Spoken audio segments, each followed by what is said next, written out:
Sister குஷியா இருக்கிறீங்களா? ஓம் சாந்தி அண்ணா, குஷியா இருக்கிறேன். இன்னைக்கு நம்ம வந்து திருக்குரான் 2வது அத்தியாயம் அல்பக்கரால இருந்து 270வது வசனத்துல இருந்து பார்க்க போறோம் சிஸ்டர். அதை படிங்களா?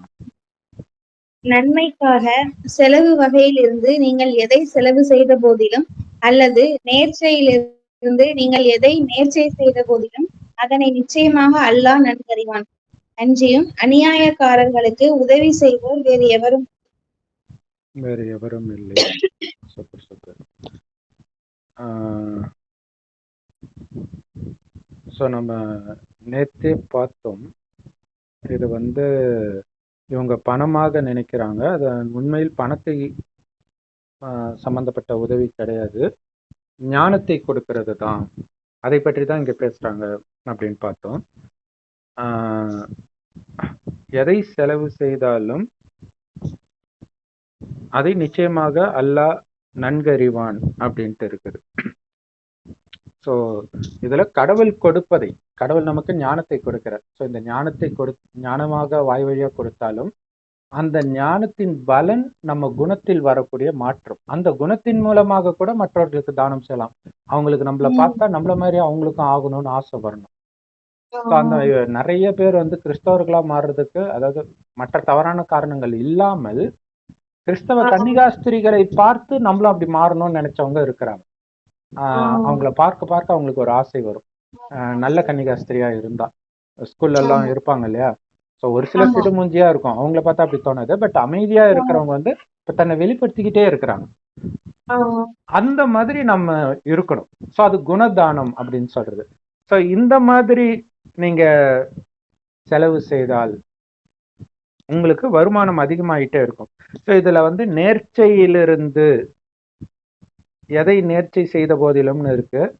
இன்னொரு டிரான்ஸ்லேஷன்ல பார்த்தாலும் அதே வார்த்தையை அப்படியே யூஸ் பண்ணியிருக்கிறாங்க. அதுக்கப்புறம் இங்கிலீஷ் டிரான்ஸ்லேஷன் பார்க்கும்போது வாக்கு கொடுத்ததை நிறைவேற்றுங்கள்னு இருக்குது. ஸோ இது கரெக்ட் டிரான்ஸ்லேஷன் நமக்கு தெரியாது. பட் ஆனா அந்த அர்த்தத்தில் வந்து நீங்க சொன்னதை நிறைவேற்றணும். இங்க என்ன சொல்றோம், நம்ம அமைதி ஆவீங்கன்னு சொல்றோம். அது நீங்க ஆகிட்டீங்களா, அதை நிறைவேற்றணும்ல இல்லையா? அமைதி ஆவீங்கன்னு நம்ம கேரண்டி கொடுக்குறோம் மற்றவங்களுக்கு, அப்ப நம்ம ஆயிட்டுமான்னு பார்ப்பாங்க. அப்படி ஆகி காட்டணும். மனதிலும் அதே மாதிரி இருக்கிறீங்களா, மனதிலும் உண்மையிலே சகோதர அன்போட நீங்க பாக்குறீங்களா? ஸோ அதை அல்லாஹ் நன்கறிவான் அப்படின்னு போட்டிருந்தாங்க. ஸோ இதை பார்க்கும்போது எனக்கு ஒரு சகோதரர் உடைய கமெண்ட் ஞாபகம் வருது. அவர் இங்கிலீஷ் சேனலுக்கு போட்டிருந்தார், இங்கிலீஷ் குரான் சேனலுக்கு. யாரோ ஒருத்தர் 2 பேர் நெகட்டிவ் கமெண்ட் போடுறதுனால முஸ்லிம்ஸே அப்படித்தான் நினைச்சிடாதீங்க, ஓப்பன் மைண்டடா நிறைய பேர் இருக்கிறோம், நாங்க உங்களத விரும்பி பார்க்க தான் செய்கிறோம் அப்படின்னு சொல்லியிருந்தார். ஸோ அதனால அங்க நெகட்டிவ் கமெண்ட் போடுறவங்க வந்து முஸ்லிம்களுடைய பிரதிநிதி கிடையாது, அவங்க ஏதோ எதனாலயோ பண்ணிட்டு இருக்கிறாங்க. ஸோ நாங்க விரும்பி பார்க்குறோம், குடும்பத்தோட பார்க்குறோம், வாழ்த்துக்கள் அப்படின்னு போட்டிருந்தாங்க. ஸோ இது ரொம்ப முக்கியமான விஷயம். அது உண்மைதானே இல்லையா? நமக்கு அந்த நெகட்டிவ் கமெண்ட் வரும்போது அத்தனை பாசிட்டிவ் கமெண்ட் நமக்கு ஞாபகம் இருக்காது. அந்த நெகட்டிவ் கமெண்ட் வச்சு நம்ம அறியாமல் தவறாக ஜட்ஜ் பண்ணிடுவோம். சூப்பரான கமெண்ட் போட்ட அந்த சகோதரருக்கு வாழ்த்துக்கள்.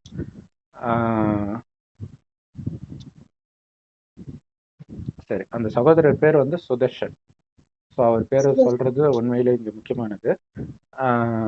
மேபி அது வேற ஐடியில இருந்து பண்ணியிருக்கலாம், அல்லது பேரை மாத்தாம கூட மதம் பிடிச்சி அதை பிடித்ததுனால அதுக்கு போயிருக்கலாம்.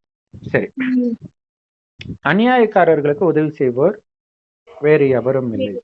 ஸோ இங்க அநியாயக்காரர்ன்றது கடவுள் ஏற்கனவே முன்னாடி சொல்லியிருப்பாரு, நிராகரிப்பவர்கள் இல்லையா? கடவுளுடைய ஞானத்தை நிராகரிக்கிறவங்க அநியாயக்காரர்கள், அக்கிரமக்காரர்கள்ன்றாங்க. ஸோ அப்ப யாரு உதவி செய்யறது? கொடுக்கிறோம், ஞானத்தை நம்ம கொடுக்கிறோம், கடவுள் நம்ம மூலமா கொடுக்கிறாரு, பலர் மூலமா கொடுப்பாரு. ஆனா எல்லாத்தையும் நீங்க ரிஜெக்ட் பண்ணிக்கிட்டே இருந்தீங்கன்னா உதவி செய்யறதுக்கு தான் அவர் பண்றாரு, ஆனா நீங்களே தள்ளுறீங்க. அதுதான் உண்மை. கடவுள் வந்து உதவி செய்ய மாட்டேன்னு சொல்லல, ஆனால் நீங்க தள்ளிடுறீங்க வேண்டான்னு. அப்ப நிர்கதியா நீங்களே மாட்டிக்கிறீங்க அப்படின்னு சொல்லப்படுது. சொல்லுங்க சிஸ்டர். 271. தர்மங்களை நீங்கள் வெளிப்படையாக செய்தால் அதுவும் நல்லதே, மேலும் அதனை நீங்கள் மறைத்து ஏழைகளுக்கு நீங்கள் அதனை கொடுத்தால் அது உங்களுக்கு மிக சிறந்ததாகும். மேலும் அது உங்களுடைய சில பாவ செயல்களின் விளைவுகளை உங்களை விட்டு போக்கிவிடும். நீங்கள் செய்பவற்றை அல்லாஹ் நன்குணர்பவன். உங்களுடைய சில பாவ செயல்களின் விளைவுகளை போக்கிவிடும். இதுதான் கர்மா. கர்மா இல்லைன்னு சொல்றாங்களே, அழகா சொல்லிட்டாங்க, செயல்களின் விளைவுகளை போக்கிவிடும் இல்லையா? ஆமா. சோ இத இந்து மதத்திலையும் இந்து மதத்துல இதை ஃபாலோ பண்றாங்க. பாவம் செய்தா அதுக்காக தான் தர்மம், தான தர்மம் பண்றது, அந்த பாவம் அழியட்டும் அப்படின்ட்டு. சோ இங்க வந்து நம்ம சொல்றது வந்து ஞானத்தை தானம் பண்றது. சோ அதை நீங்க வெளிப்படையாக பண்றது பண்ணலாம், மறைமுகமா பண்றது அப்படின்னா தனிப்பட்ட முறையில ஒவ்வொருத்தருக்கா நமக்கு தெரிஞ்ச ரிலேஷனுக்கு போன் பண்ணி சொல்லலாம். இந்த மாதிரி அது மறைமுகமாக வரும். இது இல்லாமல் நம்ம சுப பாவனை வைக்கிறோம் இல்லையா, அவங்க மாறணும், அதுவும் மறைமுகமானது. அது அவங்களுக்கே தெரியாது நம்ம பாவனையினாலதான் மாறுறாங்கன்ட்டு. ஏன்னா இந்த ஞானம் கிடைக்கிறதுக்கு முன்னாடி நான் நாஸ்திகனா இருந்தேன். திடீர்னு ஒரு நாள் ஏன் வந்து நான் நினைக்கிறதெல்லாம் தப்பா இருக்கக்கூடாது, இயேசு வந்து உயிரே விட்டுருக்கிறாருன்னா அவர் என்ன பைத்தியக்காரரா, அவருக்கு எந்த லாபமும் இல்லையே, ஏன் அவங்க சொன்னதெல்லாம் ரைட்டா இருக்கக்கூடாதுன்னு ஒரு எண்ணம் வருது. அதுக்கப்புறம் தான் கொஞ்சம் கொஞ்சமா இந்த ஞானத்துக்கு வரும். ஆனா அந்த எண்ணம் வரும்போது எங்க வீட்டுக்கு பக்கத்து தெருல பிரம்மகுமாரி சென்டர் இருந்திருக்குது. அதுக்கப்புறம் மூடி இருக்கிறாங்க. பட் அவங்க பண்ண அந்த யோகம், இங்க யோகம்ன்றதே இறைவனை நட்சத்திரம் மாதிரி நினைப்போம். நம்மள ஆத்மான்னு உணர்ந்து ஆத்மாவின் தந்தை கடவுளை செம்பொன் நிறமான ஒளி உலகத்துல நட்சத்திரம் மாதிரி அப்பான்னு அன்பா நினைப்போம். அப்படி நினைக்க நினைக்க ஆத்மா தூய்மையாகும். அந்த தூய்மையின் அதிர்வலைகள் மற்றவர்களையும் தூய்மையாக்கும், அந்த வாயுமண்டலத்தை உருவாக்கும். ஸோ அதுலதான் என்னுடைய மனம் மாறி இருக்குது. இல்லைன்னா அது திடீர்னு வந்த எண்ணம். ஸோ எப்படி அது வந்தது? நம்ம வந்து தானா வந்ததுன்னு நினைப்போம், கிடையாது. இதுக்கு பின்னாடி பலருடைய உழைப்பு இருக்குது. இதுதான் மறைமுகமான வைப்ரேஷன், மறைமுகமாக செய்யற சேவை அப்படின்னு சொல்றது. அது ரொம்ப சிறந்ததுன்ற, ஏன்னா மனதால் சேவை ரொம்ப ரொம்ப சிறந்தது. ஏன்னா இப்ப இங்க இருந்துட்டு நாம வந்து பாலஸ்தீன்லயோ இஸ்ரேல்லயோ ரஷ்யாவிலயோ ஞானம் கொடுக்க முடியாது. ஏன்னா அவங்க மொழி நமக்கு தெரியாது, அவங்களுக்கு இங்கிலீஷும் தெரியாது. ஸோ அப்ப சக்தி தான் நம்ம கொடுக்க முடியும். அப்ப இந்த சக்தியில அங்கேயும் இருக்கு, சென்டர் இருக்கும், மறைமுகமாக இருக்கலாம். அப்ப அவங்க தொடர்புல இப்ப ஒரு விதத்துல வந்து மேபி பாலஸ்தீன்ல இல்லைன்னு வச்சுக்கோங்களாம், இல்லாம கூட இருக்கலாம் இந்த சென்டர், ஏன்னா அது யுத்த பூமியா இருக்கனால. ஸோ அப்ப அவங்க வந்து வேற இடத்திற்கு போறாங்க இல்லையா, சண்டை காரணமாக வேற நாட்டுக்கு போகும்போது அங்க இருக்கும் இது. அப்ப அதுக்கு காரணமாக இந்த சுபபாவனை ஒரு காரணமாக இருக்கும். அவங்க கஷ்டமெல்லாம் அனுபவிச்சா கூட கடவுளை பிடிச்சிடுறாங்கல்ல. சோ அதுதான் அந்த மறைமுகமான சேவை. அது மிகச் சிறந்தது. அதான் கடவுள் சொல்றார், மனதினால் செய்யும் சேவை தான் நம்பர் 1 சேவைன்னு. வார்த்தையினால சொல்றதை விட அது ரொம்ப முக்கியம். அது உங்களுடைய சில பாவ செயல்களை உங்களை விட்டு போக்கிவிடும், அதுவும் உண்மை. ஒண்ணு, நம்ம இறைவனை நினைக்க நினைக்க பாவம் அழியுது. நட்சத்திரம், செவ்வானத்துல நட்சத்திரம் மாதிரி கடவுளை நினைக்கிறோம், நம்மள அழியக்கூடிய உடம்பு கிடையாது, ஆத்மான்னு உணர்ந்து நினைக்கிறோம். கூடவே இந்த ஞானத்தை மற்றவர்களுக்கு கொடுக்கும் பொழுதும் பாவம் அழிக்கப்படுது. அதுதான் அத அழிக்கப்படுதுன்றத விட அந்த பாவத்திற்கு நீங்க எத்தனை பேருக்கு இந்த ஞானத்தை கொடுத்துக்கிட்டே இருக்கிறீங்களோ அல்லது சுபமான எண்ணங்களை உருவாக்குறீங்களோ அது உங்க கேரக்டராக மாறிடும். அப்ப பாவத்தின் விளைவு என்ன? தண்டனை வரும். அந்த தண்டனை வரும் பொழுது நீங்க அமைதியாவே இருக்கும்போது அது போயிடும். ஒரு நபர் மூலமா வருது, சின்ன வார்த்தை சொன்னாலே அவர் டென்ஷன் ஆகுறவரு, நம்ம செய்த பாவத்திற்கான தண்டனை கொடுக்க அவர் ஒரு கருவியா வராருன்னு வச்சுக்கோங்க. இப்ப உங்க குணத்தை ஃபுல்லா அமைதியாக்கிட்டீங்க. இப்ப என்ன ஆயிடுது? அதுக்கு அந்த விளைவுல இருந்து தப்பிச்சிடுறீங்க நீங்க. அதுதான் அந்த விளைவுகளை உங்களை விட்டு போக்கிவிடும். நீங்கள் செய்பவற்றை அல்லாஹ் நன்கு உணர்பவன். இது வந்து ஆழமான அர்த்தம். மேலோட்டமாக தானம் புண்ணியம் பண்ணா உங்களுடைய பாவம் அழியும் அப்படின்னு சொல்றாங்க. அது வந்து கடவுள் சொல்றாரு, அது புண்ணிய கணக்கு தனி, பாவ கணக்கு தனின்ற. நீங்க நிறைய தானம் புண்ணியம் பண்ணீங்கன்னா பணக்கார குடும்பத்துல பிறப்பீங்க. அதே நேரத்தில் யாருக்காவது சப்போஸ் ரவுடியா இருந்தா, அந்த மாதிரியும் இருக்கிறாங்க. ஒரு பக்கம் ரவுடிசம் பண்ணுவாங்க, இன்னொரு பக்கம் அள்ளி அள்ளி கொடுப்பாங்க. அப்படி இருக்கிறவங்க என்ன பண்ணுவாங்கன்னா, தானம் பண்ணதுக்கு அதன் பலன் வந்து பணக்கார குடும்பத்துல பிறப்பாங்க.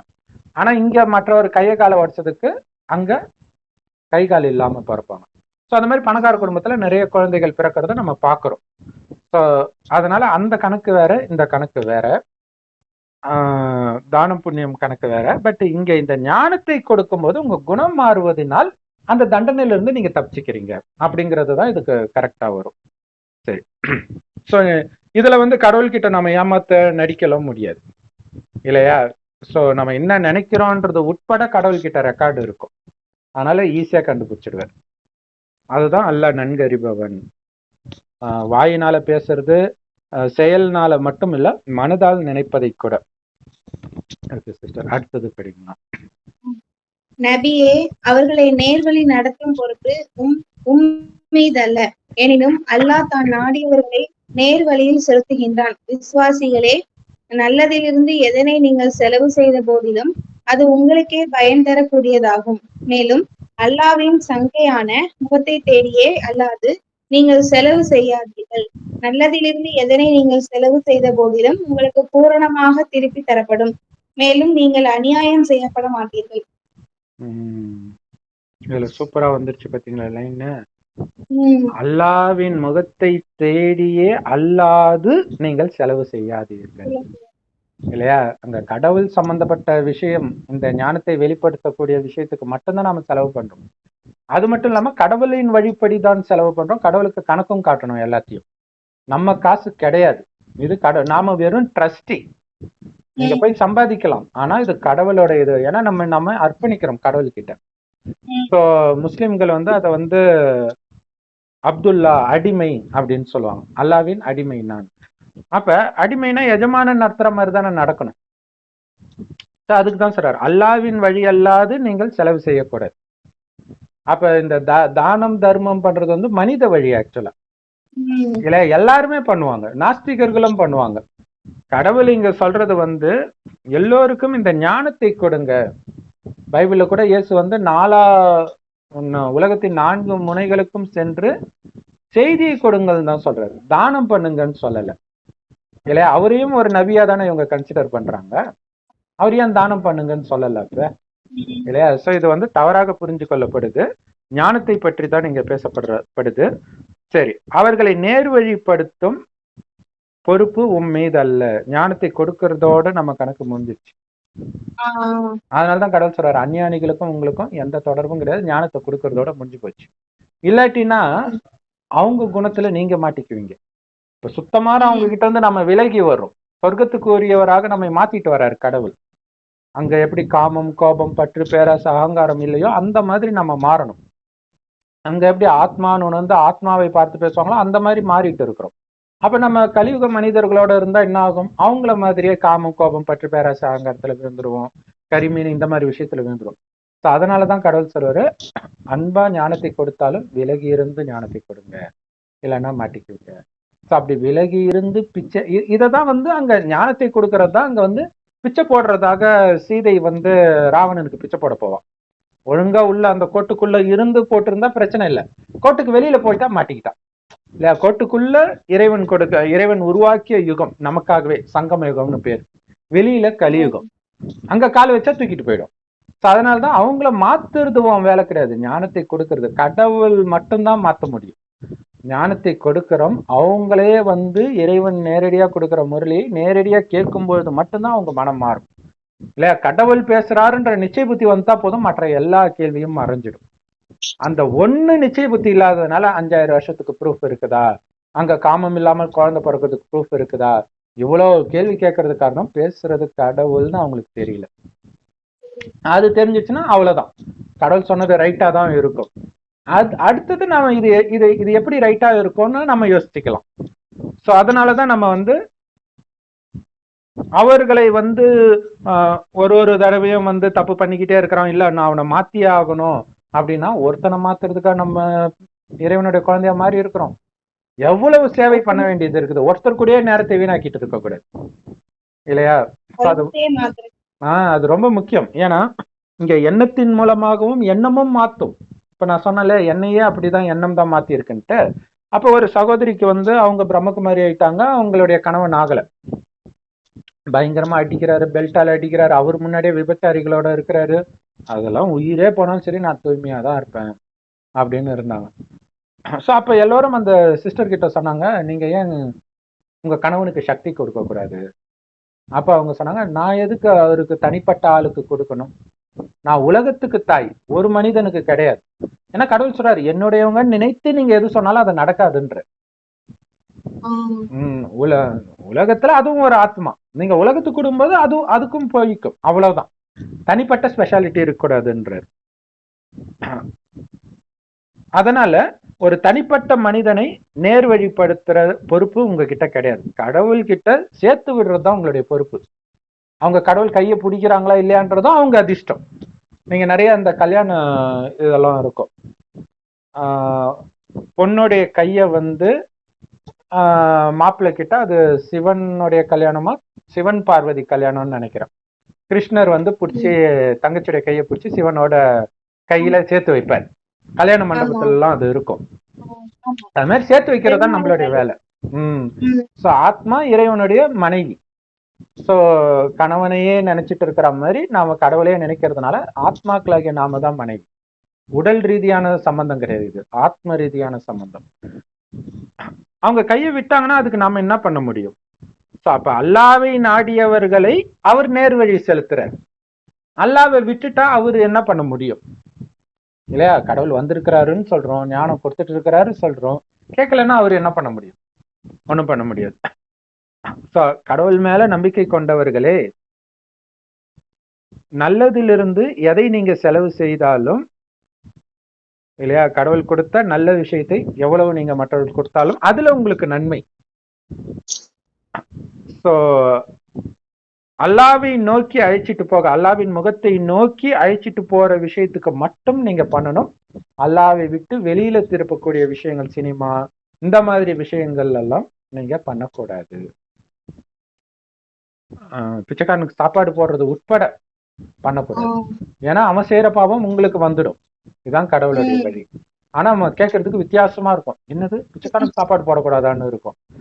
அப்படி நம்ம சாப்பாடு போட்டுதான் இன்னைக்கு பிச்சைக்காரன் எல்லாம் நம்ம கணவனா மனைவியா குழந்தையா டார்ச்சர் பண்றது. அந்த கணக்கை உருவாக்கிடுறோம். அந்த கணக்கு இருக்க கூடாதுன்னு தான் விலகி இருங்கன்ற. சோ அவங்க பொறுப்பு உன் மீது கிடையாது இல்லையா? அவங்க செய்த பாவத்திற்கான பலனை அனுபவிக்கிறாங்க. நல்ல வழியே சொல்றோம். சோ அதை கேட்கும் பொழுது அவங்க இறைவனை நினைக்கும் போது தானாகவே அவங்க பாவம் அழிய அவங்க ஒரு திடீர்னு அவங்களுக்கு நல்ல வாய்ப்பு வரும், வெளியில வருவாங்க. அது அவங்க தான் பண்ணணும். நாம செய்தியை தான் கொடுக்க முடியும். சோ நல்லதிலிருந்து நீங்க செய்த செலவுக்கெல்லாம் உங்களுக்கு பூரணமாக பல கோடி மடங்கு திருப்பி கொடுக்கப்படும் அப்படிங்கிற. சோ இங்க செய்யறதுன்றது இறைவனை நினைக்கிறதுல இருந்து ஸ்டார்ட். ஏன்னா இறைவனை நினைக்கிறதா மிகப்பெரிய சேவை. நினைக்க அந்த வைப்ரேஷனே மாறுது. அதற்கேற்றவர்கள் வருவாங்க. இப்ப பாலஸ்தீனத்துல குடும்பத்தை எல்லாம் இழந்து சகோதரிகள் குழந்தைங்க இருக்கும் பொழுது எவ்வளவு ஒரு மன அழுத்தம் இருக்கும், பயம் இருக்கும். கரண்ட் கிடையாது, எதுவும் கிடையாது. அந்த மாதிரி நேரத்தில் உணவு கொடுக்கறதுக்கு அதுக்கு நிறைய பேர் இருக்கிறாங்க. ஆனா அவங்களுக்கு மனதில் அமைதியை கொடுக்க உங்களால மட்டும்தான் முடியுன்ற. ஸோ இங்க இருந்துகிட்டே இறைவன் நினைவுல இருந்து எல்லாத்துல இருந்தும் விடுபட்டு இருக்கணும். நீங்க உங்க கணவனையோ மனைவியோ குழந்தையோ நினைச்சா இறைவனை நினைத்து சக்தியை கொடுக்க முடியாது. அதனால்தான் எல்லா பற்றை விட்டு இறைவனுடையவரை ஆக சொல்றது அதுக்குதான். அப்படி சக்தி கொடுக்கும் பொழுது அவங்களுக்கு அமைதியும் அனுபவமாகும், சில சமயம் காட்சியும் கிடைக்கும். ஏன்னா அவங்களாம் மலக்குகள் தேவதைகள் மேல இருந்து வருவாங்கன்னு நம்புறாங்க. அந்த மாதிரி காட்சிகள் கிடைக்கும். அதுவுமே நம்ம மூலமா கடவுள் பண்றது. சரி, மேலும் நீங்கள் அநியாயம் செய்ய மாட்டீர்கள். கடவுளுடைய வழிபடி நடக்கும்போதுதான் நீங்க அநியாயம் செய்ய மாட்டீங்க. Okay sister. அடுத்தது 273. விசுவாசம் கொண்டோரே, தர்மமானது அல்லாஹ்வுடைய பாதையில் தங்களை முற்றிலும் போர் செய்வதற்கென அர்ப்பணம் செய்து தடுத்து வைக்கப்பட்டுள்ளார்களே, அத்தகைய ஏழைகளுக்குரியதாகும். தங்களின் சொந்த வாழ்க்கை தேவைக்கு பூமியில் பிரயாணம் செய்ய அவர்கள் சக்தி பெற மாட்டார்கள். அவர்கள் பிறரிடம் யாசிக்காத அவர்களின் பேணுதலினால் அவர்களின் நிலையை அறியாதவர் அவர்களை சீமான்களென எண்ணுவார். அவர்களுடைய அடையாளங்களால் நீர் அவர்களை அறிந்து கொள்வீர். அவர்கள் மனிதர்களிடத்தில் வருந்தி கேட்க மாட்டார்கள். நல்லதிலிருந்து எதனை நீங்கள் செலவு செய்த போதிலும் நிச்சயமாக அல்லாஹ் அதை நன்கறிவார். இந்த விஷயம் நம்ம ஞானத்தை பொறுத்த வரைக்கும் நம்ம எல்லாருக்கும் கொடுக்கணும். பட் இது பணத்தை பற்றி தான் பேசிட்டு இருக்கிறாங்க. ஏன்னா இருங்க, இன்னொரு டிரான்ஸ்லேஷன்ல இதே படிக்கிறேன்.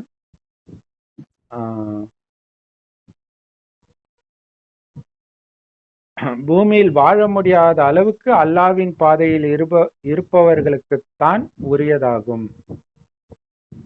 அவர்களுடைய பேணுதலைக் கண்டு அறியாதவன் அவர்களை செல்வந்தர்கள் என்று எண்ணிக்கொள்கிறான். அவர்களுடைய அடையாளங்களால் அவர்களை நீர் அறிந்து கொள்ளலாம். அவர்கள் மனிதர்களிடம் வருந்தி எதையும் கேட்க மாட்டார்கள். நன்மையானதாக நீங்கள் எதை செய்தாலும் அதை நிச்சயமாக அல்லாஹ் நன்கறிவான்.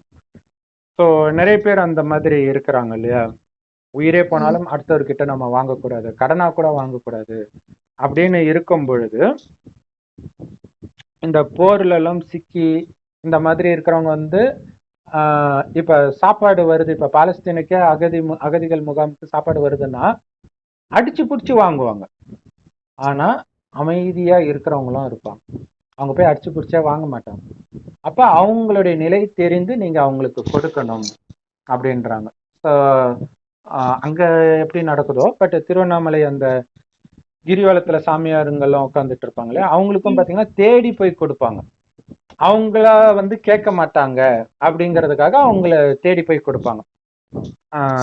ஸோ அந்த விஷயத்தை தான் சொல்றாங்க. குறிப்பாக வந்து முஸ்லீம் அந்த பக்ரீதுக்கு என் ஃப்ரெண்டு கூட கேரளால போகும்பொழுது அவன் சொன்னான், ஆடு வந்து ஒரு ஸ்மெல் அடிக்க ஆரம்பிக்குது ஒரு டைமுக்கு அப்புறம்.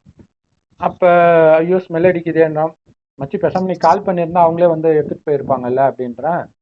அவங்க என்ன பிச்சைக்காரங்களா, அப்படிலாம் நம்ம வர வைக்க கூடாது, நம்ம தான் போய் கொடுக்கணும் அப்படின்னு சொல்லியிருந்தான். ஸோ அதை தான் இங்க சொல்லப்பட்டிருக்கு. ஏன்னா அவங்களுக்கு தெரியும் யார் யார் எப்படிப்பட்டவங்கன்றது.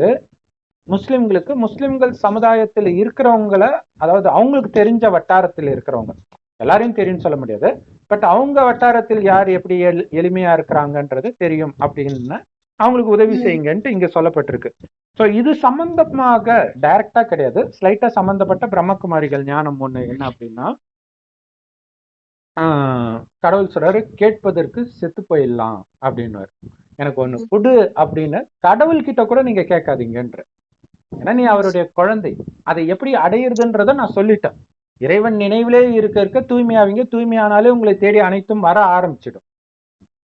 அதனால இறைவனை நினைக்க நினைக்க தானாகவே அந்த தூய்மை ஆகும்போது தானாவே உங்களை தேடி எல்லாமே வரும். இதுக்கு உதாரணம் வந்து இப்ப கலியுகம் நடக்குது, இதுக்கு முன்னாடி துவாபர யுகம். ஸோ மொத்தமே 5000 வருடம் தான். இந்து மதத்துல சொல்ற மாதிரி லட்சக்கணக்கான வருடம் கிடையாது இந்த காலச்சக்கரம். இதுல முதல் 2500 வருஷம் சொர்க்கம், அடுத்த 2500 வருடம் நரகம். சொர்க்கத்துல எல்லாமே நிரம்பி இருக்கும், அது எல்லாருக்குமே தெரியும். நரகத்தில் ஆரம்பத்துல வர்றதுதான் சந்நியாச மார்க்கம். அதுக்கும் இந்து மதத்துக்கும் சம்பந்தம் கிடையாது. தேவதையா இருந்தவர்கள் இந்துக்களாக மாறுறாங்க. சந்நியாச மார்க்கம்ன்றது புதுசா இப்ப வருது. துறவிகள்லாம் சொல்றேன்ல, அவங்களும் இந்துன்னு நினைச்சுக்கிறாங்க, எல்லாரும் கிடையாது. அவங்க வந்து குடும்பத்தை விட்டு காட்டுக்கு வந்துருவாங்க. அவங்க தூய்மையா இருப்பாங்க, அவங்க வந்து பிச்சை கூட எடுக்க மாட்டாங்க, அவங்க பாட்டு காட்டுல போய் இருப்பாங்க. ஆனா அவங்களுக்கு தேடி சாப்பாடு வரும்ன்ற. அப்ப யோசிச்சு பாருங்க, காட்டுல எந்த இடத்துல அவங்க இருக்கிறாங்கன்னு எப்படி மக்களுக்கு தெரியும்? தானா ஏதோ ஒரு உள்ளுணர்வுல அந்த பக்கம் போவாங்க, போகும்போது கொடுப்பாங்க. இதுதான் ஆச்சரியம், அது தூய்மையின் சக்தின்ற.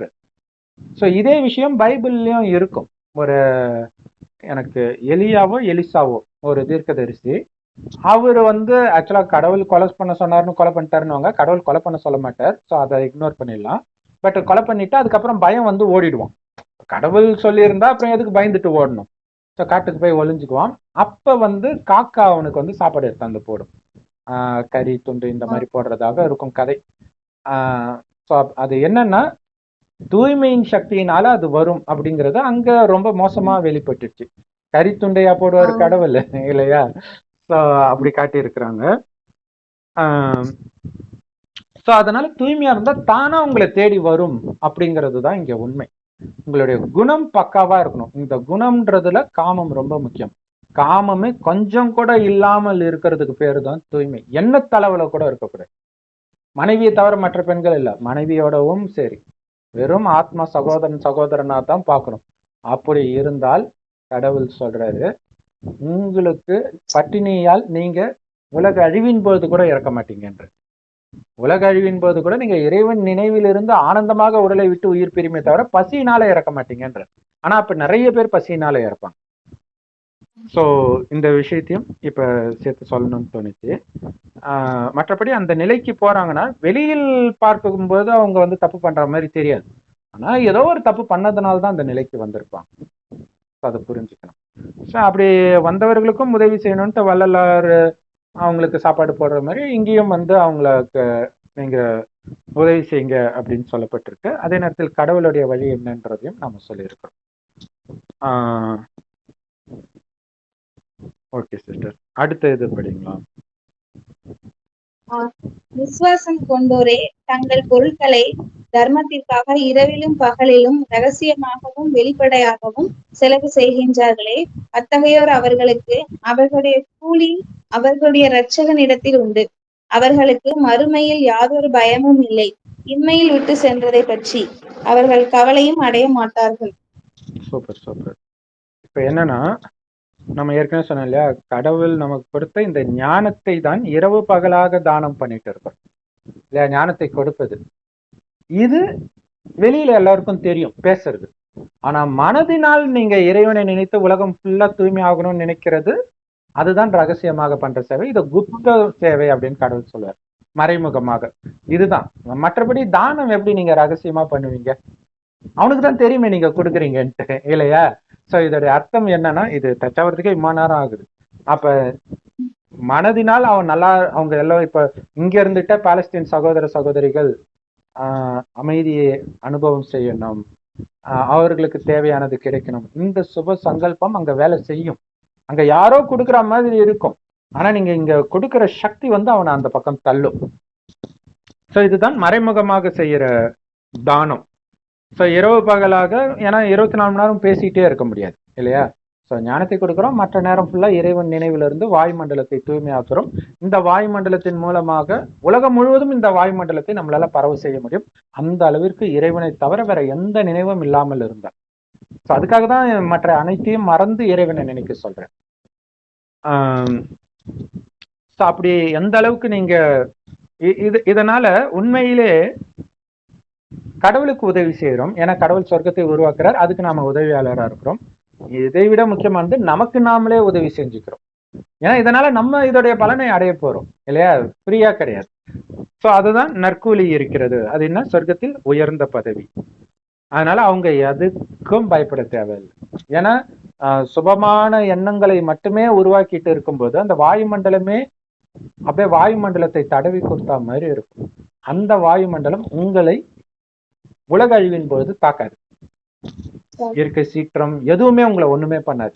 அதனாலதான் யாதொரு பயமும் அவங்களுக்கு கிடையாது. அவங்க துக்கப்படவே மாட்டாங்க. ஏன்னா கடைசி நேரத்துல அவங்க இறைவன் நினைவுல இருக்கும்போது ஆத்ம உணர்வுக்கு ஃபுல்லா வந்துருவாங்க, உடலை ஃபுல்லா மறந்துடுவாங்க. அந்த ஸ்டேஜ் கடைசியில் அடையும் போதுதான் உலக அழிவு ஸ்டார்ட் ஆகும். அப்ப ஃபுல் ஆத்ம உணர்வுல இருக்கிறவங்களுக்கு பயம் இருக்காது, உடல் உணர்வுல இருக்கும்போதுதான் பயம் இருக்கும்ன்ற. அது இல்லாமல் சொர்க்கத்தின் காட்சி வேற கிடைக்கும். அந்த நேரத்துல சொர்க்கத்துல இருக்கிற மாதிரியே இருக்கும். மற்றவர்களுக்கு நம்ம மூலமாக காட்சி கிடைக்கும். அவங்க எந்தெந்த மதத்தை சார்ந்தவர்கள் எப்படி கடவுள் இருப்பதாக நினைச்சிட்டு இருக்கிறாங்களோ அந்த மாதிரி காட்சி கிடைக்கும். அப்படி இல்லாட்டினாலும் ஒளியை பார்த்தோன்னே எல்லாமே ஆஃப் ஆயிடுவாங்கல்ல இல்லையா. இப்ப முஸ்லிம்களுக்கு கடவுள் எப்படி இருப்பாருன்னு தெரியாட்டினா கூட ஒரு ஒளின்னு வரும்போது அல்லா நூறு, அல்லா ஒளியானவர்ன்றது இருக்குது, எல்லா மதத்திலும் இருக்குது. சோ ஒளியை பார்த்தோன்னே அவங்க ஓகே ஏதோ ஒண்ணு இருக்குது அப்படின்னு புரிஞ்சுக்குவாங்க. சோ இப்படியெல்லாம் எல்லாருடைய ஆசையும் கடைசியில நிறைவேற்றுவார் நம்ம மூலமாக, குழந்தைகள் மூலமாக. இப்ப நாம அப்பாவை வெளிப்படுத்துறோம், கடைசியில் குழந்தையை அவர் வெளிப்படுத்துவார். இதைத்தான் இயேசு வந்து நான் பிதாவை வெளிப்படுத்தினேன், பிதா என்னை வெளிப்படுத்தினார் அப்படின்னு சொன்னதுடைய உண்மையான அர்த்தம் இப்ப நடந்துட்டு இருக்கிற விஷயம். ஓகே சிஸ்டர், போதும். நம்ம நாளைக்கு பார்க்கலாம். ஏன்னா அந்த வட்டி கொடுக்கறது அது வேற டாபிக் வருது, அதை வந்து நாளைக்கு பார்க்கலாம். Thank you so much sister. Om Shanti. So எல்லாத்தையும் பார்த்து ஆதரவு கொடுக்கிற அன்பான சகோதர சகோதரிகளுக்கு, குறிப்பாக முஸ்லிம் சகோதர சகோதரிகளுக்கு எங்களுடைய இதயம் கலந்த நன்றிகள். ஓம் சாந்தி. Thank you sister. ஓம் சாந்தி.